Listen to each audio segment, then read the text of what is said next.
ఈ రోజే డౌన్లోడ్ చేయండి, మీ ఫేవరెట్ షోస్ చూడండి. రండి డాక్టర్ గారు. ఈయనా? ఈయనే సమీరాకి ట్రీట్మెంట్ చేసిన డాక్టర్. మీకు వీరు పరిచయమే కదా? డాక్టర్, నిజమేంటో చెప్పండి. దర్శన్ గారు, first of all I'm very very sorry. పవిత్రమైన డాక్టర్ వృత్తిలో ఉండి కూడా చాలా పెద్ద తప్పు చేశాను. సమీరా గారికి క్యాన్సర్ లేదండి, నేనే ఉందని అబద్ధం చెప్పాను.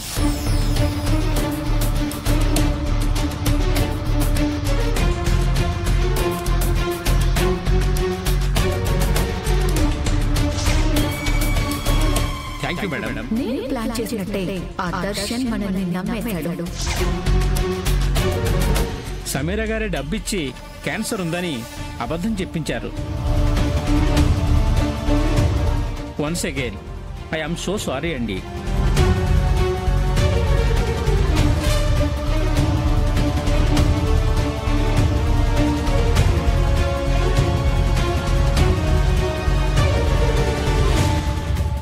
విన్నారు కదండి డాక్టర్ గారు ఏం చెప్పారు.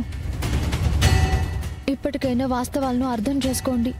ఆ సమీర మీ నుంచి నన్ను దూరం చేయాలన్న వక్ర బుద్ధితోనే ఇన్ని నాటకాలు ఆడిందండి. మీ నుంచి సింపతి పొంది దగ్గరవ్వాలని ఆ క్యాన్సర్ డ్రామా ఆడింది. నిజంగా తన విషయంలో తానే అన్ని తప్పులు చేసింది, కానీ నేనే తప్పు చేయలేదండి. నా మాట నమ్మండి. అయిపోయిందా నువ్వు చెప్పడం? ఇప్పుడేంటి? సమీరా నన్ను తిరిగి దక్కించుకోవడానికే అలా క్యాన్సర్ అని అబద్ధం చెప్పింది అంటావు, అంతేనా? అవునండి. కానీ నువ్వేం చేశావు? తన ప్రాణాల్ని తీసేశావు.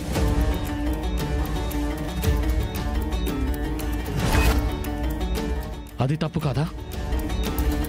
సమీరా ప్రాణం తీసే హక్కు నీకెక్కడిది? ఎందుకు చంపవుతానని?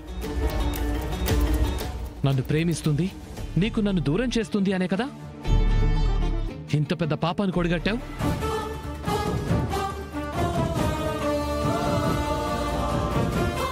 ఏవండి, ఏంటండి మీరు? ఆ సమీర చేసిన మోసాన్ని బయట పెట్టాలని మిమ్మల్ని ఇక్కడికి పిలిపించాను, నిరూపించాను. అయినా కూడా మీరు దాన్నే మంచిదని అంటారేంటి? మళ్ళీ తనని నేను చంపాను అంటూ ఇలా అడ్డంగా మాట్లాడుతున్నారు. ఇది కరెక్ట్ కాదండి. మీ పద్ధతి మార్చుకోండి. ఏయ్, ఏంటే కరెక్ట్ కాదు పద్ధతి కాదంటూ ఏదో పెద్ద మంచిదాలా మాట్లాడుతున్నావు? నువ్వెన్ని చెప్పినా నువ్వు నా దృష్టిలో హంతకురాలివే. ఎప్పటికీ నువ్వు మాత్రం నా భార్యవి కాలేవు.